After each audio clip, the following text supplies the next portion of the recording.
السلام علیکم۔ ہم آپ کو اپنے چینل پر خوش آمدید کہتے ہیں۔ بہترین معلومات کے لیے ہمارے چینل کو سبسکرائب کریں۔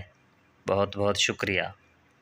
جب تم دل میں قدر سختی محسوس کرو تو ذکر کرنے والوں کے پاس بیٹھو، زاہد لوگوں کے ساتھ ہو جاؤ، کھانا کم کر دو، خواہش پر عمل کرنے سے کنارہ کرو اور اپنے نفس کو تکلیفیں جھیلنے پر تیار کرو۔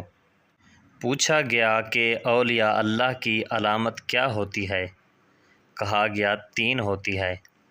ان کے غم اللہ سے تعلق رکھتے ہیں، وہ اسی میں مصروف رہتے ہیں اور بھاگ کر اسی کی طرف جاتے ہیں۔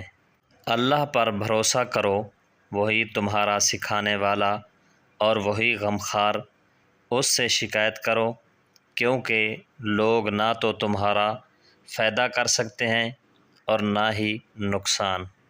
ہر شے کا مہر ہوتا ہے۔ جنت کا مہر یہ ہے کہ بندہ دنیا اور اس کا سب کچھ چھوڑ دے۔ زاہد لوگوں کا آخری قدم وہاں پڑتا ہے جہاں اللہ پر بھروسہ کرنے والوں کا پہلا قدم پڑتا ہے۔ جب یہ دنیا کسی دل میں گھر کر لیتی ہے تو آخرت وہاں سے نکل جاتی ہے۔ ایک عارف کا مقصد وہ چیز ہوتی ہے جس کی وہ امید رکھتا ہے، اور زاہد کا مقصد وہ چیز ہوتی ہے جسے وہ کھاتا ہے۔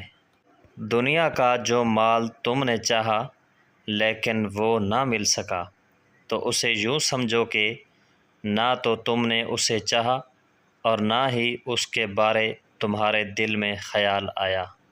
میں اللہ کو اللہ ہی کے ذریعے پہچانا اور اس کے سوا باقی چیزوں کو نور الہی سے جانا۔ یہ وظیفہ پانی پر دم کر کے جس عورت کو پلاؤ گے 30 دن میں اسی سے تمہاری شادی ہو جائے گی۔ اول آخر درود شریف 11 بار، سورۃ مزمل پڑھ کر پانی پر دم کر کے جس عورت کو پلاؤ گے اسی سے تمہاری شادی ہو جائے گی۔